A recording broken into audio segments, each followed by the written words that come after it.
La séance d'annonce, c'est le médecin oncologue. Est-ce que c'est le médecin oncologue seul ou est-ce que c'est une équipe qui annonce? Alors, le médecin oncologue annonce seul le diagnostic. Parfois, il peut être accompagné du psychologue ou d'une infirmière de coordination si en amont, il y a eu une hospitalisation qui fait que le patient, voilà, il y a une fragilité, il a besoin d'être accompagné, mais dans la majeure partie des cas, c'est l'oncologue seul qui annonce.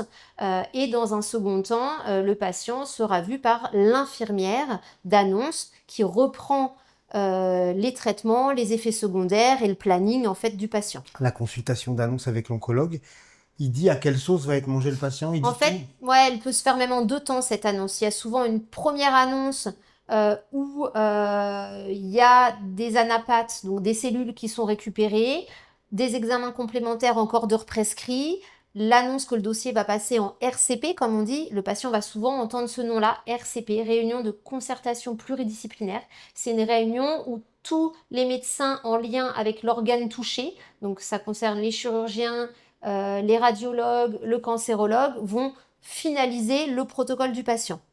Et du coup, il y a une deuxième annonce médicale où cette fois-ci, on sait quel traitement va avoir le patient. C'est ça, donc en fait, l'annonce, elle est double. Elle est C'est double. un diagnostic de quelle est la stratégie. C'est ça. C'est en deux temps. C'est ça. Et ensuite vient la consultation D'annonce infirmière qui consiste en quoi? qui consiste à faire reformuler le patient sur ce qu'il a compris de sa pathologie et du traitement qui en découlait. L'infirmière est là pour reprendre ce qui a été dit, parfois avec des termes plus simples, et dans un second temps où le patient il a pu, entre guillemets, digérer ce diagnostic, et du coup, parfois il lui vient d'autres questions qu'il n'a pas pu poser directement au médecin.